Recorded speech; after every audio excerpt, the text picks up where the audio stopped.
Ladies and gentlemen, welcome back to another Fallout 76 video on the channel. In today's video, we're going to be covering 6 different changes that came in with the new update, which you may not have noticed, or maybe you've noticed a couple of them, but they're definitely some decent ones, so make sure to stay tuned to find out what they all are in case you did miss them. Also, at the end of the video, I'll be showing off a new Easter egg that has been found in the pit, so stay tuned for that. Now, if you guys enjoy the video, please do me a favour and click on that like button, and if you are new around here, please consider subscribing. I'll keep you up to date with everything Fallout 76, and that all being said, let's dive straight into the video.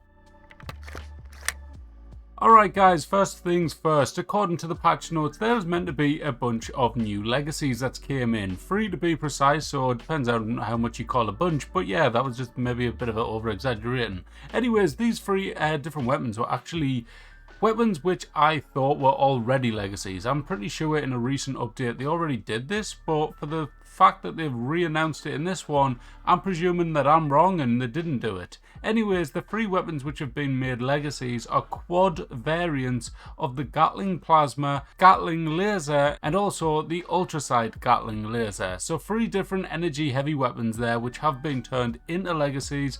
I'm not saying that they're going to be worth any extreme amount or anything like that, but if you're a collector and you like to just collect things for the sake of saying they're a legacy, then they might be out there for you. The second change on the list is one that a lot of us have been complaining about for a lot of time, and this is the Mothman appearing at the Lighthouse during the Path to Enlightenment event. This is something that's been going on for quite some time now. You kind of finish the event and just stand around waiting for it to appear, but it never does, just like the event never seems to appear at the minute, because I was trying to get some footage of it working, and sadly I couldn't get the bloody event to spawn. So never mind, if you wanted to get it, let me know down in the comments. That's definitely working, but sadly I just couldn't see it at all. I played for about 10 hours over the last few days and I haven't seen it once. The third change I wanted to pick out was the fact that when you leave the vault and start a new character now, or if you're a new player just starting the game, you will actually get some new starting gear. As seen on screen, when you leave the vault, you will be able to unlock a 10mm pistol with 210mm ammo,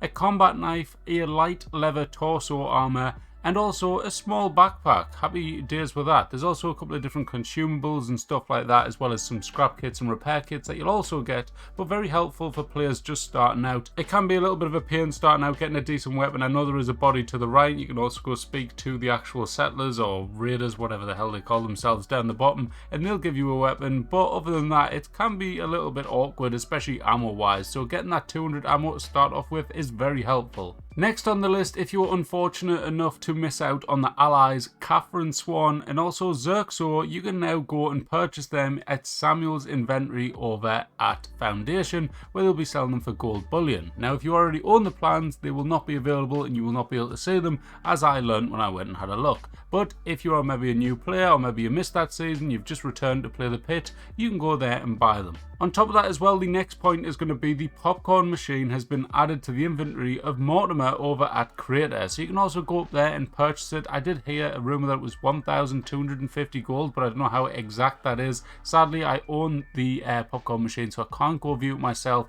And I haven't seen many people actually talking about this, so I don't know if just not many people's noticed or what, but I didn't actually see this one in the patch notes. I'd only seen literally one person mention this. So yeah, there you go. Now finally, the last one on my list for today is going to be the changes including the plans and the rearrangement of how they are in inventories. The way this kind of works is, let's say you go and visit someone's camp and you're looking through their vendor. Next thing you know, you scroll along because you want to buy any plans that maybe you haven't unlocked, maybe like me, and you only thing you really buy now is any plans that you can find, or you just check them in general. Just, yeah, I'm waffling now. Anyways, if you go to the part where you look at people's plans and you're looking down the notes section, you will see anything that you don't know will be at the top of the list. Before, you had to scroll through an army of already known plans to get to the bottom where the unknown ones would be. Now they're going to appear at the top. I have heard a couple of complaints about this though, where people are saying it's a bit of a nightmare when listing stuff in your actual vendors, but other than that, it seems good and it's very useful if you are buying, but maybe selling just isn't ideal. Alright guys, for the 7th and final point, I want to talk about a new Easter egg that has been found in the pit. It is found in the Ashes to Fire mission, so you'll have to go on that one if you want to find it,